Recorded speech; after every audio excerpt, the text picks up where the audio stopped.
Мусульмане всего мира в воскресенье отмечали окончание поста, который они соблюдали на протяжении священного месяца Рамадан.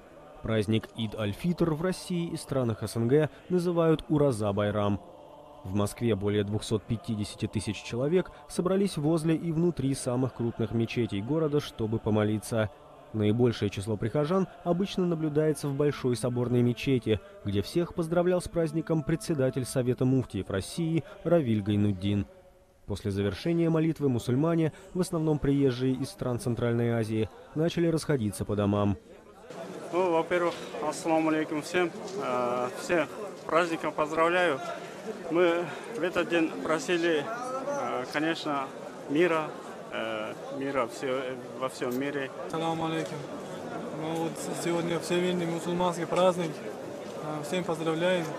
Вчера, сегодня вот мы молимся, спросим у Аллаха, все будет нормально.